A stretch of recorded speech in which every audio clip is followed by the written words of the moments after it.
देश दुनिया की सारी बड़ी खबरें सदा के सामने मौजूद दोस्तों जारी के सबसे पहले सबसे बड़ी डिटेल आपको बताएंगे। स्वामी अभिमुक्तेश्वरानंद के कारण भारतीय जनता पार्टी के अंदर दो अलग खेमेबाजी हो गई है। शुरू बताएंगे कैसे। भारतीय जनता पार्टी के मुख्यमंत्री के बयान के बाद अब बीजेपी के उप मुख्यमंत्री शंकराचार्य के चक्कर लगाने लगे हैं। दोस्तों क्या बीजेपी के अंदर अब आपस में ही तलवारें खिंचने लगी है। डिटेल में जानकारी अब तक पहुंचाएंगे, बताएंगे कैसे मुख्यमंत्री के खिलाफ ही उप मुख्यमंत्री ने शंख फूंकना शुरू कर दिया है। दोस्तों डिटेल में जानकारी अब तक पहुंचाएंगे। इसी के साथ में चलेंगे एक और बड़ी खबर की तरफ, जहां पर बताएंगे किस राज्य के अंदर भारतीय जनता पार्टी के चुनावी स्टेज को ही पूरी तरीके से फूंक दिया गया। दोस्तों जोरदार तरीके का हुआ विपक्ष के साथ में बवाल। और इसी के साथ में बताएंगे जम्मू कश्मीर के अंदर एक बार फिर से ड्रोन दिखे और बीजेपी सरकार पर उठे सवाल। इसी के साथ में दोस्तों एक और बीजेपी के बड़े नेता ने दिया है इस्तीफा और भाजपा का एमएलसी भी अब बीजेपी के नई नीति के खिलाफ मैदान में उतर गया है। दोस्तों इसी के साथ में आपको बताएंगे भाजपाइयों के इलीगल काम को लेकर मुख्यमंत्री भी पूरी तरीके से हो गए परेशान। और एक एक करके चलेंगे आज की सारी बड़ी अपडेट। तो लेकिन उससे पहले अगर आप भी मानते हैं कि ज्योतिर्मठ के शंकराचार्य स्वामी अभिमुक्तेश्वरानंद सरस्वती से बीजेपी वालों को माफी मांगनी चाहिए और योगी आदित्यनाथ के इस्तीफे से नीचे कोई भी माफी स्वीकार नहीं करेंगे शंकराचार्य अभिमुक्तेश्वरानंद सरस्वती, तो इस वीडियो को लाइक करके लाल बटन दबाकर चैनल को सब्सक्राइब करके बेल आइकन दबाकर कमेंट बॉक्स में अपनी राय जरूर लिखकर बताएगा। दोस्तों ज्यादा से ज्यादा वीडियो को शेयर कीजिएगा। चलते हैं सबसे पहले सबसे बड़ी ब्रेकिंग न्यूज अपडेट की तरफ, जहां पर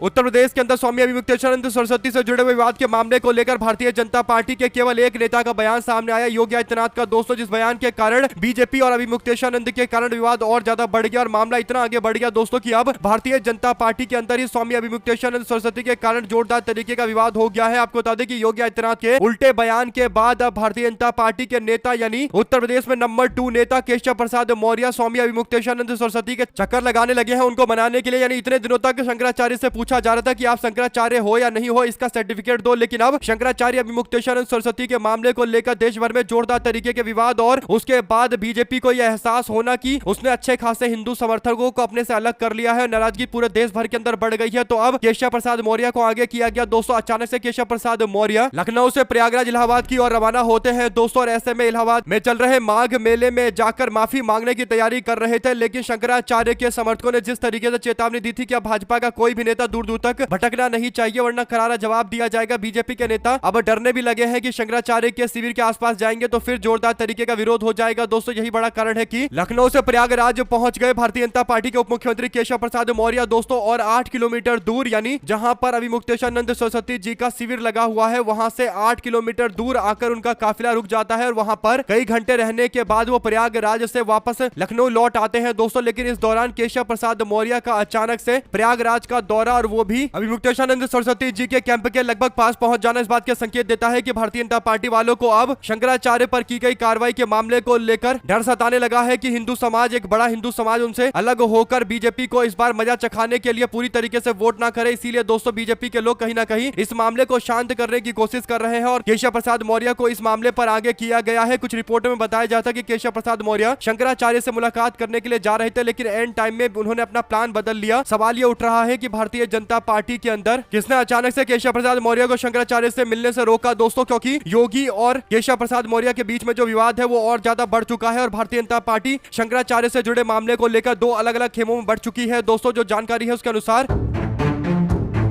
केवल 12 सेकंड के वीडियो में उन्होंने भारतीय जनता पार्टी के नेता योगी आदित्यनाथ पर पूरा ठीकरा फोड़ दिया है दोस्तों, यानी पूरे बवाल का ठीकरा योगी आदित्यनाथ के ऊपर फोड़ा गया है। केशव प्रसाद मौर्य इंटरव्यू के दौरान कहते हैं कि मुख्यमंत्री स्तर से जो प्रयास किया जा रहा है वो किया जा रहा है, मेरे स्तर से तो केवल प्रार्थना की जा रही है। यानी केशव प्रसाद मौर्य अपने आप को प्रार्थना करने वाला व्यक्ति बताते हुए कह रहे हैं कि मैं तो केवल प्रार्थना कर रहा हूँ, मुख्यमंत्री के स्तर से जो भी प्रयास किया जा रहा है यानी मुख्यमंत्री के स्तर से ये काम चल रहा है स्वामी अभिमुक्तेश्वरानंद सरस्वती से जुड़ा हुआ, और मैं तो केवल प्रार्थना कर रहा हूँ। उन्होंने ये बयान देकर योगी आदित्यनाथ पर पूरा रायता फैलाने का ठीकरा फोड़ा है दोस्तों। ऐसे में केशव प्रसाद मौर्य ने शंकराचार्य के मामले को लेकर बड़े संजीदगी के साथ में योगी आदित्यनाथ के साथ में चल रहे उनके विवाद को सेटल करने की कोशिश की है दोस्तों, यानी योगी आदित्यनाथ पर दबाव बनाने के लिए। और भारतीय जनता पार्टी के अंदर दो अलग अलग तरीके के खेमे जिसमें एक योगी और केशव प्रसाद मौर्य का है, वो खुलकर मामला धीरे धीरे करके सामने आता जा रहा है दोस्तों, क्योंकि केशव प्रसाद मौर्य एकमात्र बीजेपी के उत्तर प्रदेश के नेता है जो खुलकर योगी आदित्यनाथ पर निशाना साध रहे हैं इस पूरे मामले को लेकर। लेकर और बार बार योगी आदित्यनाथ के प्रयासों से ये सब कुछ हो रहा है। इस तरीके का बयान देकर कहीं ना कहीं हड़कंप मचाया जा रहा है। दोस्तों अगर आप भी मानते हैं कि स्वामी अभिमुक्तेश्वरानंद सरस्वती के मामले पर बीजेपी के अंदर आपसी फूट होना पूरी तरीके से तय है और ये विवाद और ज्यादा आगे बढ़ेगा, तो इस वीडियो को लाइक करके लाल बटन दबाकर चैनल को सब्सक्राइब करके कमेंट बॉक्स में अपनी राय जरूर लिखकर बताएगा। दोस्तों अगर आप भी मानते हैं कि ये मुद्दा पूरी तरीके से भारतीय जनता पार्टी के हाथ से निकल चुका है तो अपनी राय जरूर लिखकर बताएगा। दोस्तों ज्यादा से ज्यादा वीडियो को शेयर कीजिएगा। चलते हैं एक और बिग न्यूज अपडेट की तरफ, जहां पर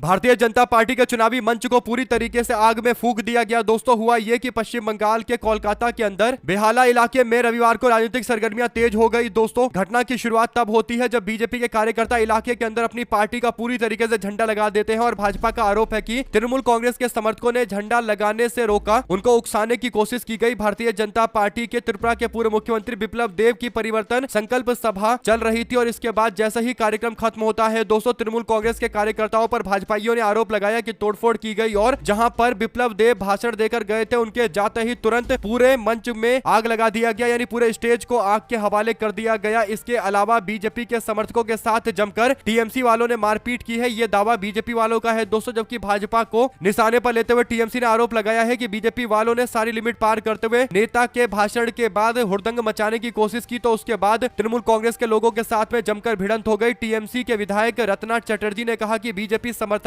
उनके खेल आयोजनों में बाधा डाल रहे थे, जिसके बाद ये पूरा बवाल हुआ। दोनों तरफ से अलग अलग दावे चल रहे हैं लेकिन भारतीय जनता पार्टी के मंच को पूरी तरीके से आग में फूंक दिया गया। ये बात सही है दोस्तों। ऐसे में अगर आप भी मानते हैं कि बीजेपी वालों को पश्चिम बंगाल के अंदर लिमिट में रहना चाहिए और जिस तरीके से तृणमूल कांग्रेस के कार्यकर्ताओं के साथ में बीजेपी वाले बंगाल में पंगा लेते हैं, इसका जवाब उनको जनता बार बार देती है, सबक सिखाती है। इसके बावजूद बार बार तृणमूल कांग्रेस के लोग भारतीय जनता पार्टी से भिड़ते रहते हैं। अपनी राय जरूर लिखकर बताएगा। इसके तरह अगर आप लोग कुछ और कहना चाहते हैं तब भी लिखकर जरूर बताएगा। पुलिस बल पूरे इलाके में तैनात कर दिया गया। दोस्तों गंभीरता को देखते हुए स्थानीय प्रशासन मामले की जांच पड़ताल शुरू कर चुकी है। आगजनी और तोड़फोड़ से जुड़ा हुआ पूरा मामला है। साथ साथ आज 26 जनवरी गणतंत्र दिवस है दोस्तों और ऐसे में रिपब्लिक डे के मामले पर एक नई अपडेट सामने आई है। जम्मू कश्मीर के सांबा के अंदर बीएसएफ ने रविवार को देर रात पाकिस्तानी घुसपैठ कर रहे ड्रोन को मार गिराया है। एलओसी पर सीमा पार से एक बार फिर से घुसपैठ करने की कोशिश यानी ड्रोन के माध्यम से घुसने की कोशिश की गई, जिसका सेना ने बखूबी जवाब दिया है दोस्तों। लेकिन सेना तो अपना शुरू से पराक्रम दिखाती आई है, यानी भारतीय सेना ने पाकिस्तान को हमेशा से करारा जवाब दिया है। लेकिन सवाल बीजेपी सरकार के डिप्लोमेसी यानी विदेश नीति पर उठता है दोस्तों की बार बार पाकिस्तान इस तरीके की हिमाकत कर रहा है, भारत के बॉर्डर में ड्रोन घुसाने की कोशिश कर रहा है और बीजेपी सरकार की डिप्लोमेसी उस तरीके की नहीं है कि पाकिस्तान को दुनिया भर के अंदर एक्सपोज किया जाए और इस मामले पर अंतरराष्ट्रीय स्तर पर घेरा जाए। दोस्तों इससे पता चलता है कि बीजेपी सरकार की विदेश नीति कितनी कमजोर है कि पाकिस्तान बार बार इस तरीके का ड्रोन भेज कर भी शांति से बैठा हुआ है और पाकिस्तान के ऊपर कोई कार्रवाई इंटरनेशनल स्तर पर नहीं की गई है, यानी पूरी दुनिया में पाकिस्तान को अलग थलग किया जाना चाहिए इस तरीके का ड्रोन भेजने पर, लेकिन वो कार्रवाई भी बीजेपी की सरकार खासकर भाजपा का विदेश मंत्रालय नहीं कर पा रहा। अगर आप भी मानते हैं कि रिपब्लिक डे पर 26 जनवरी पर इस तरीके से अगर ड्रोन का घुसपैठ हो रहा है तो कहीं ना कहीं बीजेपी सरकार की फॉरेन पॉलिसी की सबसे बड़ी विफलता है, तो लिखकर जरूर बताएगा। चलते हैं एक और अपडेट की तरफ दोस्तों, जिसमें राहुल गांधी ने एयर पॉल्यूशन को लेकर एक बड़ा बयान दिया। दोस्तों राहुल गांधी कहते हैं कि हम वायु प्रदूषण की बहुत बड़ी कीमत चुका रहे हैं अपने स्वास्थ्य से, अपनी अर्थव्यवस्था से और करोड़ों आम भारतीय हर दिन इस वायु प्रदूषण का बोझ झेल रहा है। बच्चे हो बुजुर्ग हो सबसे ज्यादा उनके लिए ये पीड़ा है, परेशानी है। मजदूर और दिहाड़ी कामगार तो सबसे ज्यादा इससे परेशान हो ही रहे हैं और इससे जो हमारे व्यवसायी है, कमर्शियल एक्टिविटी है, वो भी बहुत ज्यादा प्रभावित हो रहा है। इस समस्या को सर्दी खत्म होते ही भुला नहीं देना चाहिए। बदलाव की ये पहली कड़ी है, अपनी आवाज को हमको उठाना चाहिए। बताइए कि वायु पॉल्यूशन ने आपको या आपके परिजनों को कैसे प्रभावित किया है। राहुल गांधी की ओर से ये सवाल आम जनता से पूछा गया है। दोस्तों राहुल गांधी की माता यानी मां सोनिया गांधी भी एयर पॉल्यूशन के कारण इन्फेक्शन से जूझ रही है। दोस्तों ऐसे में राहुल गांधी हो या फिर देश का कोई भी व्यक्ति हो जो इस प्रदूषण वाली हवा में रहेगा वो पूरी तरीके से प्रभावित होगा। और राहुल गांधी के घर में सोनिया गांधी एयर पॉल्यूशन के कारण बुरी तरीके से प्रभावित है और राहुल गांधी ने इसीलिए सभी लोगों से इस मामले पर जोर शोर से आवाज उठाने के लिए बोला है। आप लोग अपनी राय जरूर लिखकर बताएगा। दोस्तों चलते हैं एक और अपडेट की तरफ, जहां पर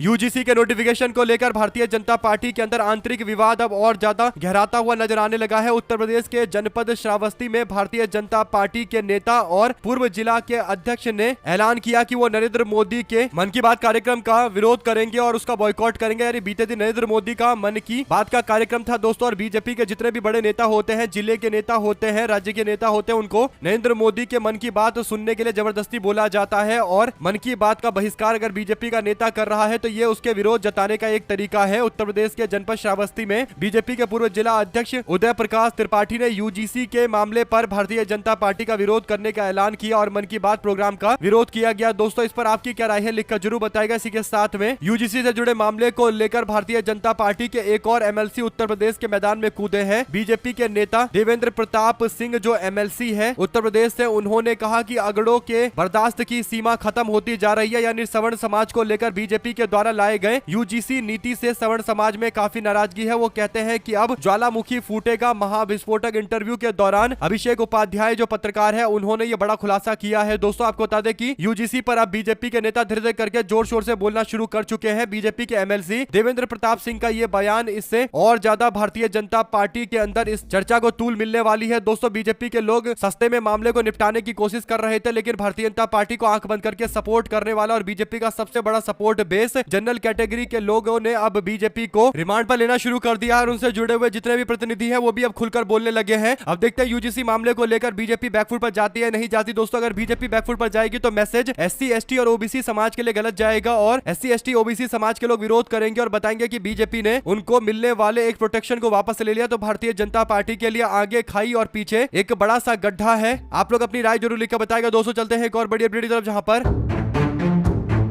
त्रिपुरा के अंदर भारतीय जनता पार्टी के कार्यकर्ता और समर्थक जबरदस्त तरीके के इलीगल एक्टिविटी करते हैं। दोस्तों, ये बातें भारतीय जनता पार्टी के मुख्यमंत्री ने खुद मीडिया के सामने आकर स्वीकार किया है। आपको बता दें कि त्रिपुरा के मुख्यमंत्री माणिक साह ने बीजेपी के लोगों से गैर कानूनी कामों में जुड़े रहने पर नाराजगी जताई है और कहा है कि हमको कांग्रेस पार्टी और सीपीआई-एम की तरह नहीं होना है और हमको गैर कानूनी गतिविधि में शामिल नहीं होना है। दरअसल दोस्तों, हाल फिलहाल के अंदर भारतीय जनता पार्टी के कई लोग इलीगल एक्टिविटी में पाए गए थे। यानी लोगों से वसूली करने के मामले पर भाजपाइयों को कई जगह पर गिरफ्तार किया गया है। यानी त्रिपुरा के अंदर अगर कोई जमीन खरीदने के लिए जाता है, कोई किसी बिजनेस को लगाने के लिए जाता है, तो भाजपा वाले उससे पैसे वसूलते हैं, यानी उससे इलीगल पैसे इकट्ठा करते हैं। और इस बीच कई सारे भारतीय जनता पार्टी के नेता को इस मामले पर गिरफ्तार किया गया है। दोस्तों, जिसके बाद मुख्यमंत्री की ओर से अपने प्रदेश के नेतृत्व को बोलकर बीजेपी कार्यकर्ताओं के लिए आदेश जारी करने के लिए बोला गया है कि वो इस तरीके की एक्टिविटी में यानी इस तरीके के क्रियाकलाप में इन्वॉल्व नहीं रहे। लेकिन सबको पता है कि भाजपाई कितना इलीगल काम करते हैं और त्रिपुरा के अंदर तो गिरफ्तारियां करने पर पुलिस मजबूर हो गई है। सोचिए, बीजेपी सरकार में अगर भाजपा कार्यकर्ताओं की गिरफ्तारी करनी पड़ रही है तो किस स्तर पर भाजपा के कार्यकर्ता इलीगल गतिविधि में शामिल होंगे। अब मुख्यमंत्री की ओर से बोला जा रहा है कि कार्यकर्ता कृपया गैर कानूनी गतिविधि में शामिल ना हो। आप लोग क्या कहना चाहते हैं? दोस्तों, अपनी राय जरूर लिखकर बताएगा और ज्यादा से ज्यादा वीडियो को शेयर कीजिएगा। चलते हैं एक और बिग न्यूज अपडेट की तरफ, जहां पर योगी सरकार बार बार विपक्ष के लोगों को रोकने की कोशिश करती रहती है। दोस्तों, ऐसा ही एक मामला सामने आया जहां पर मणिकर्णिका घाट पर जा रहे समाजवादी पार्टी के कार्यकर्ताओं को नेताओं को जाने से पुलिस ने रोका है। दोस्तों, मणिकर्णिका घाट के पास समाजवादी पार्टी के कार्यकर्ताओं को रोकता हुआ एक वीडियो सामने आया है, जहां पर सपा के कार्यकर्ताओं नेताओं के साथ में धक्का मुक्की की जा रही है और मणिकर्णिका घाट पर नहीं जाने दिया जा रहा। यानी बीजेपी की सरकार का दावा है कि मणिकर्णिका घाट पर सब कुछ सही चल रहा है, कोई मूर्ति नहीं टूटी गई तोड़ी गई है और एआई से वीडियो बनाकर अफवाह फैलाया गया था और कई लोगों पर मामला भी दर्ज किया गया। दोस्तों, लेकिन जब समाजवादी पार्टी के कार्यकर्ता जाना चाहते हैं, देखना चाहते हैं कि मणिकर्णिका घाट पर किस तरीके का माहौल है, अगर कोई मूर्ति नहीं तोड़ी गई, कुछ भी विध्वंस नहीं हो रहा, तो फिर मणिकर्णिका घाट पर विपक्ष के नेताओं को भेजने से क्या दिक्कत आ रही है प्रशासन के लोगों को। लेकिन जानबूझकर समाजवादी पार्टी के नेताओं को जाने नहीं दे रहे, क्योंकि पता है कि वो पूरी तरीके से एक्सपोज कर देंगे भाजपा सरकार को। आप लोग अपनी राय जरूर लिखकर बताएगा। दोस्तों, चलते हैं एक और अपडेट की तरफ, जहां पर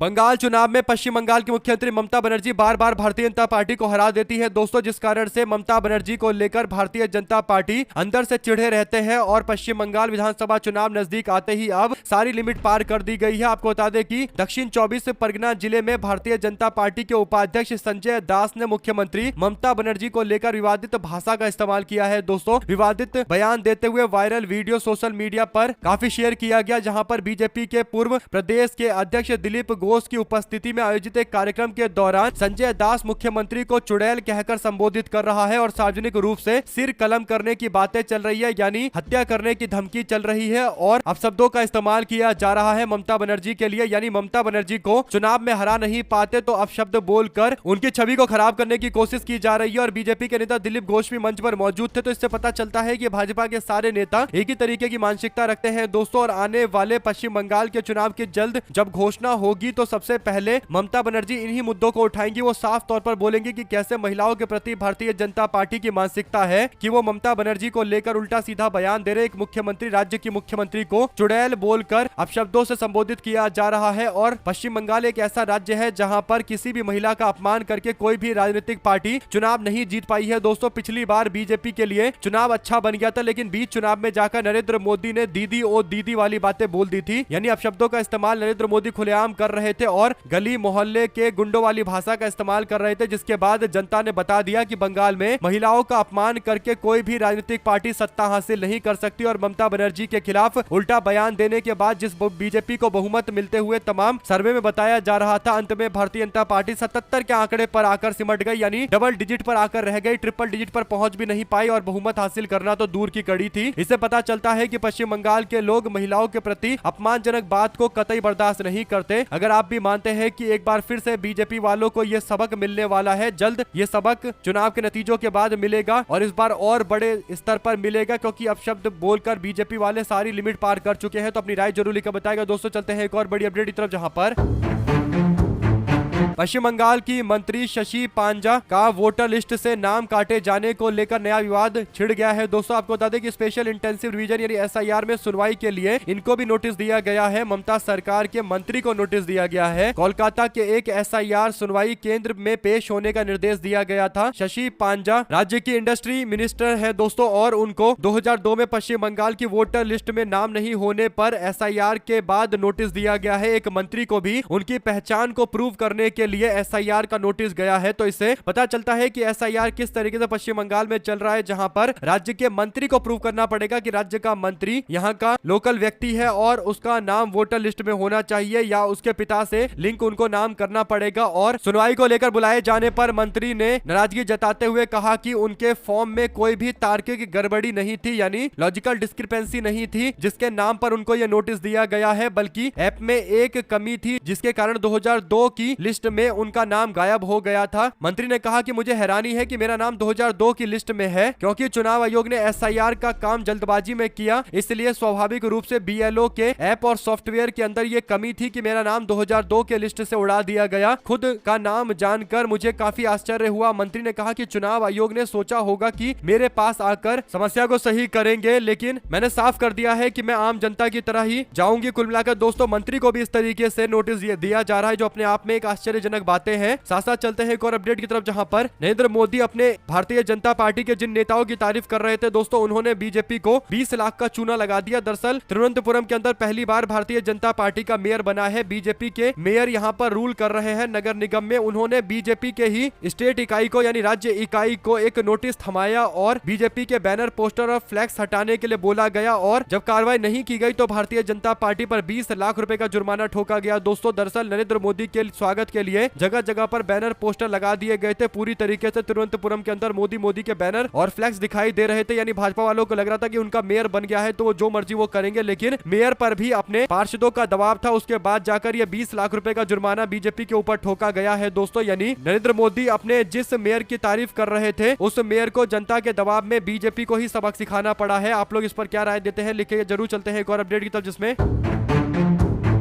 बंगाल के अंदर एसआईआर का मुद्दा इतना बड़ा हो चुका है कि अब सरस्वती पूजा के पंडालों के अंदर भी एसआईआर की थीम देखने को मिल रही है। कोलकाता के बालीगंज साइंस कॉलेज में सरस्वती पूजा का आयोजन किया गया दोस्तों, लेकिन पूजा में दिलचस्प बात यह रही कि एसआईआर एक थीम था, यानी एसआईआर का मुद्दा पश्चिम बंगाल में चर्चा का विषय बना हुआ है और धार्मिक आयोजनों में भी एसआईआर से जुड़े कई मामलों को प्रदर्शित किया जा रहा है और मुद्दे को जोर शोर से आगे बढ़ाया जा रहा है। और पश्चिम बंगाल के अंदर अमूमन दुर्गा पूजा हो या फिर सरस्वती पूजा हो, जो भी देश में चल रहा होता है या बंगाल में चल रहा होता है, उसके आधार पर ही थीम बनाया जाता है। इस बार एसआईआर का थीम बनाया गया है, तो इससे पता चल रहा है कि पश्चिम बंगाल के अंदर एसआईआर एक बहुत बड़ा मुद्दा है और आम जनता पंडाल के अंदर भी इस मुद्दे को उठा रही है। साथ साथ दोस्तों, योगी आदित्यनाथ के समर्थकों पर आरोप लगाते हुए समाजवादी पार्टी के समर्थकों ने कहा कि योगी के समर्थक यूट्यूब पर चैनल बनाकर लगातार डिंपल यादव उनकी बेटी को लेकर आपत्तिजनक वीडियो डाल रहे हैं, राहुल गांधी को लेकर आपत्तिजनक वीडियो डाल रहे हैं। उन सबका लिंक शेयर करते हुए उत्तर प्रदेश की पुलिस से कार्रवाई करने के लिए बोला जा रहा है। देखते हैं कोई कार्रवाई की जाती है नहीं की जाती। साथ साथ दोस्तों सुप्रीम कोर्ट के जज बोले, कहा जजों का तबादला न्यायपालिका का खुद का आंतरिक मामला है, सरकार के खिलाफ फैसला देने पर ट्रांसफर ठीक नहीं होता, संविधान सर्वोच्च होता है। सुप्रीम कोर्ट के जज जस्टिस उज्जवल भुइया ने शनिवार को कहा कि जजों का ट्रांसफर न्यायपालिका का आंतरिक मामला है और सरकार और केंद्र सरकार के कहने पर यह नहीं होता। जो ट्रांसफर होता है वो आंतरिक मामले के आधार पर किया जाता है। यानी कई सारे लोग आरोप लगा रहे थे कि विजय शाह वाले मामले को लेकर एक जज ने फैसला दिया तो उनका ट्रांसफर कर दिया गया। अभी हाल फिलहाल में संभल के अंदर जज के द्वारा अनुज चौधरी पर कार्रवाई करने के लिए बोला गया, एफआईआर दर्ज करने के लिए बोला गया, तो उस जज का भी ट्रांसफर कर दिया गया, जिस पर वकीलों ने भी नाराजगी जताई। तो अब सुप्रीम कोर्ट के जज भी बोल रहे हैं कि इस तरीके के ट्रांसफर आंतरिक होते हैं, सरकार के दबाव में नहीं होते। सरकार के दबाव में किया गया ट्रांसफर अगर मंजूर कर लिया जाएगा तो कहीं ना कहीं ये तो फिर न्यायपालिका के काम करने के तरीके पर सवाल उठने जैसा हो जाएगा। आप लोग क्या समझते हैं पूरे मामले, अपनी राय जरूर लिखकर बताएगा दोस्तों। साथ साथ धीरेन्द्र शास्त्री बोले, कहा बेटियों से कह दो